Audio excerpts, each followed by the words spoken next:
In Mendel's law, there is a specific type of gene called an allele.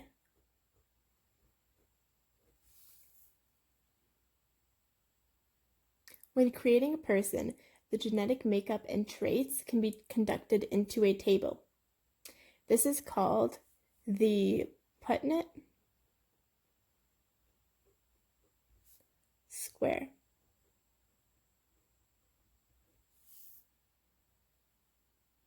The Punnett square can show the probability and the ratio type of a genotype and phenotype of a fetus. The genotype is the genetic makeup.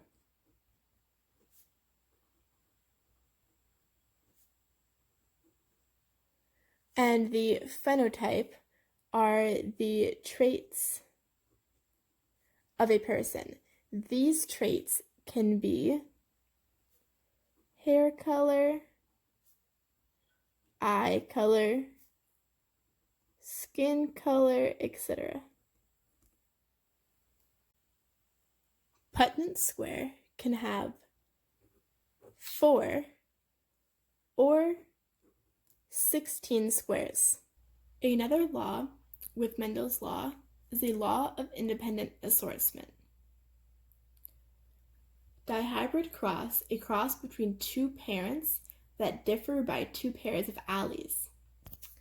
So, an allele pair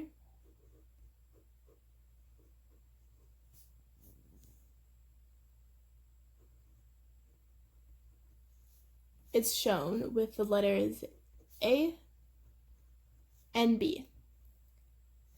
Pairs can be an example of capital A with capital B, as well as capital A, lowercase a, capital B, lowercase b. And lastly, lowercase a, and lowercase b. So for allele pairs, there are 2 different types. The first is heterozygous. Heterozygous describes an individual that carries 2 different alleles for a given characteristic. This could be capital A, lowercase a, and capital B, lowercase b. These are heterozygous because there is a capital and a lowercase. This is basically describing that there are different alleles. And the second one is the homozygous, which describes an individual that carries the same alleles for a given characteristic. So this can be capital A, capital B, lowercase a, and lowercase b. Now, there were 2 different allele pairs.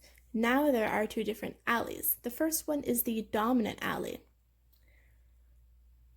which is the allele that, if present, is always expressed. And the dominant allele can be expressed in capital letters. So, an example is capital AA, capital B, also capital A, lowercase a, and capital B, lowercase b.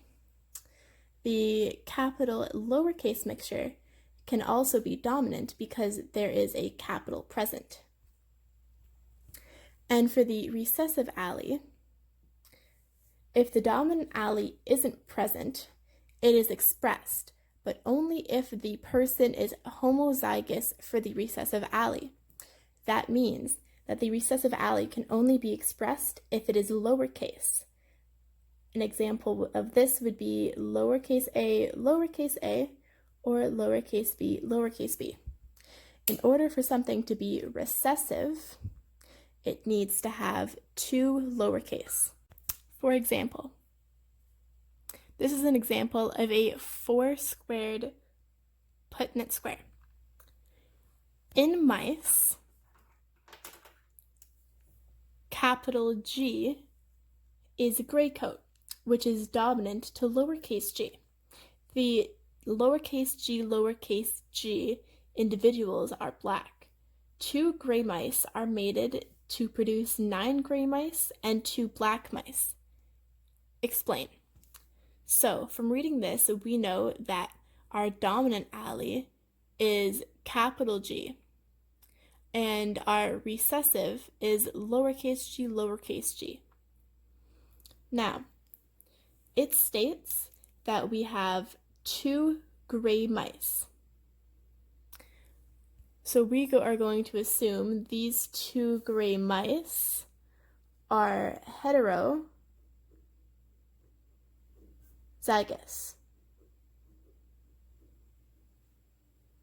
If they are heterozygous, their genotype is going to be capital G, lowercase g.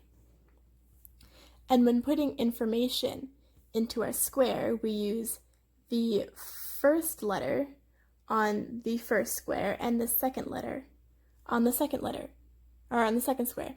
And because we have 2 of the same, we repeat for the other side.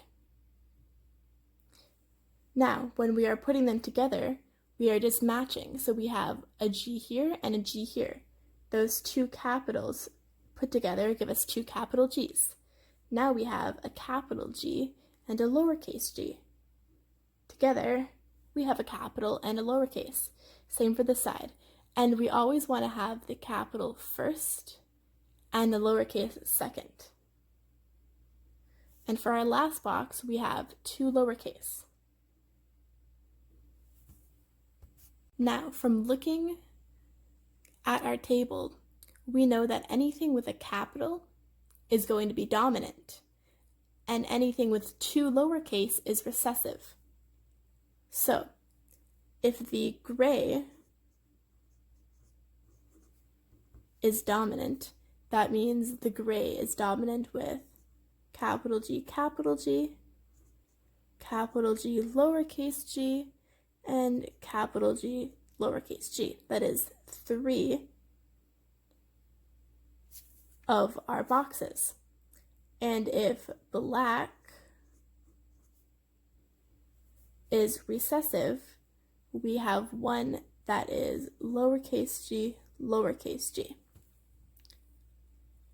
And now we're going to want to put our numbers into a ratio of gray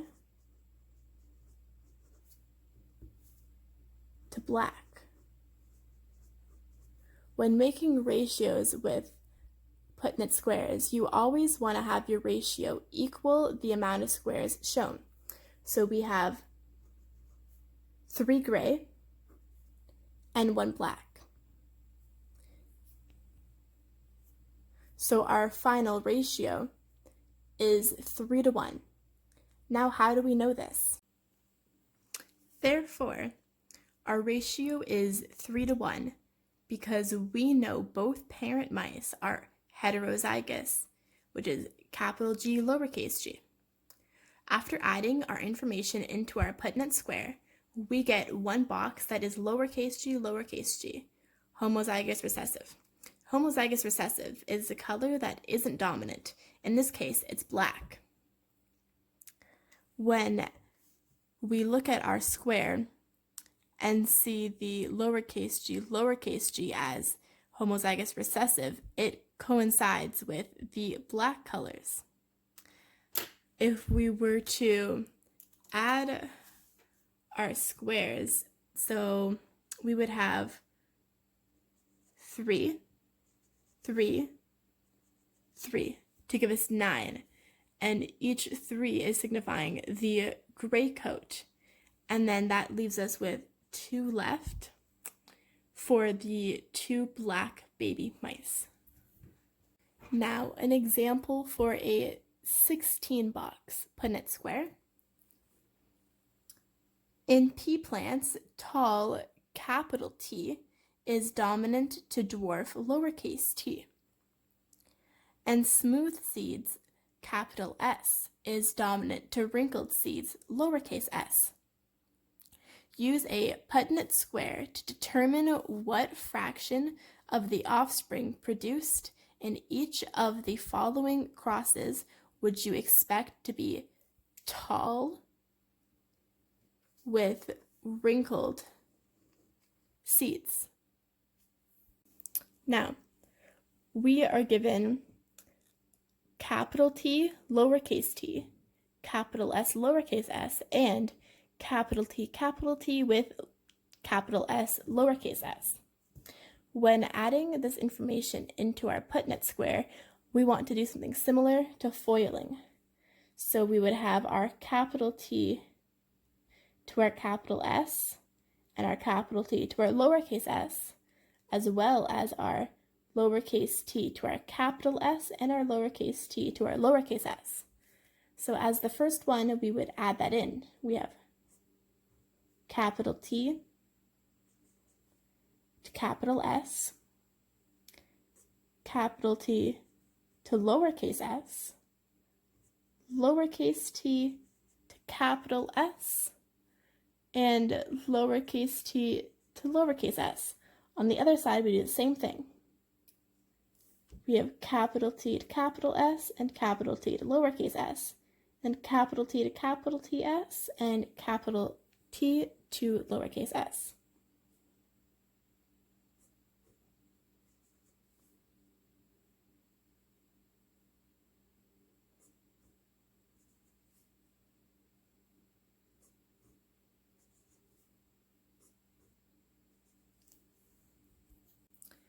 Now, in filling in our chart, we do the exact same thing as the for.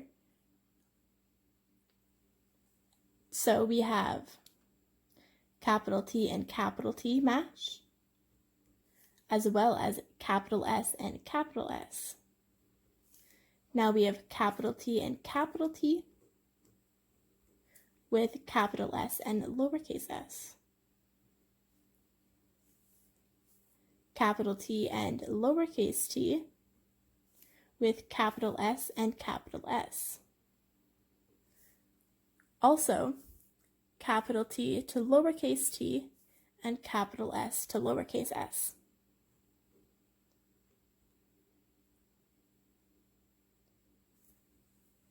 Now I'm going to fill out the rest of the columns with doing the exact same process.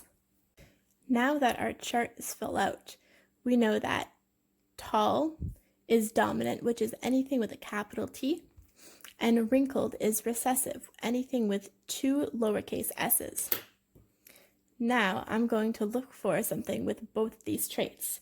So I'm looking for capital T's and two lowercase s's.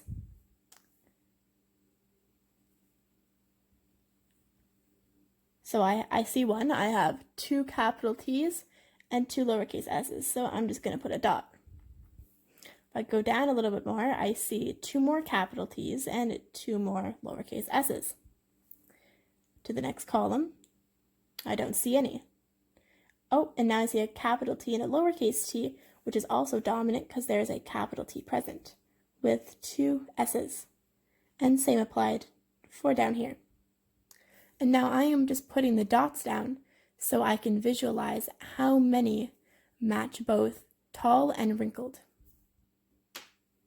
So according to our chart, we have 1, 2, 3, 4 tall and wrinkled to the rest, which is there's 16 boxes. So 16 minus 4 is 12. And now if we want to simplify, just to make it easier to read, we can divide by 4. Because 4 is a multiple of 12. And that'll give us 1/3. Therefore,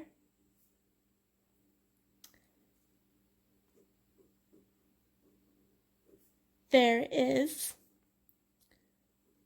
4 wrinkled and tall seeds in the offspring.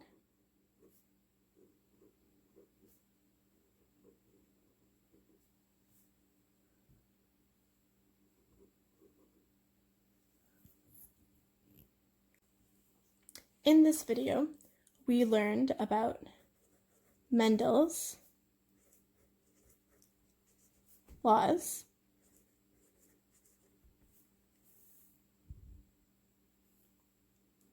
Putnett, squares,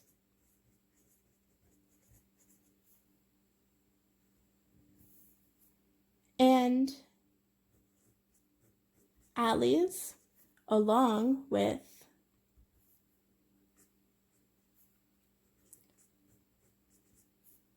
alleys pairs,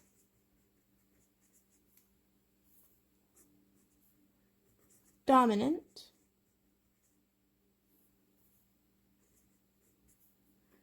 and recessive alleys. Mendel's law. Mendel's law can also be known as the law of segregation. The law of segregation is a scientific law stating that 1. Organisms inherit 2 copies of genes, one from each parent, and 2. Organisms donate only 1 copy of each of their gene to their gametes because the genes separate during gamete formation. When speaking of the dihybrid cross, which is the 2 pairs of alleys, an example of those could be capital A with capital B, and lowercase a with lowercase b. And now each of these is 1 parent, and that is the 2nd parent. This is explaining that each parent has 2 different pairs of alleys.